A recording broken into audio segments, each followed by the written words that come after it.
what I did love about the job was the interaction with the midshipmen. My office was in Bancroft Hall. I got to see a number of them all of the time.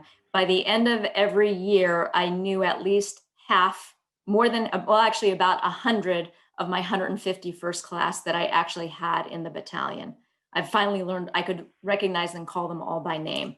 But it took a whole year to just learn the first class every single year. Let me poke at that for a moment.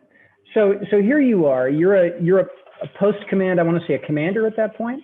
I'm post command 05, selected for 06. So I pinned on 06 February of my first year. Academic year. So here you are. Then you have post command. You're about to pin on a bird, right?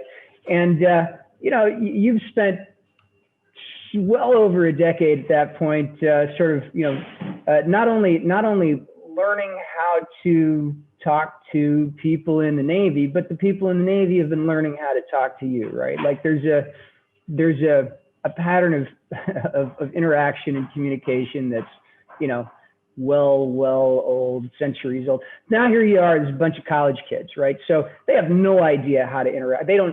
Post command means nothing to them, right? So what's that like? You put yourself back in your own shoes. You know, what did I do? What was I like? You know, and you cut yourself a break. And then what I found worked very well was, you know, asking them questions and getting them to think about what they are actually doing. You know, Plebe Summer is still a great indoctrination program. They still learn the 5 basic responses. You know, when a plebe comes to my office, they are completely terrified. At my retirement ceremony, I had one of my peer battalion officers come in and he goes, yeah, they were terrified of you. Nobody wanted to talk to you. And I'm like, I'm 5'1". I'm 5 foot nothing. You know, and people didn't want to come talk to me. I'm like, I am not the 6'6" guy who towers over people, you know, and that, you know, perception of fear.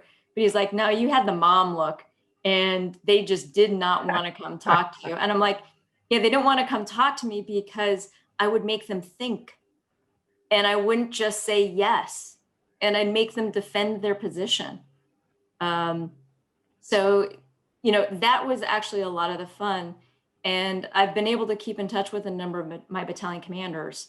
And one of the fun things that they said, because my poor battalion commanders ended up with me as their mentor, whether they liked it or not. And almost all of them to a person have gone, we now understand why you told us everything you did. Now it makes sense once they graduate.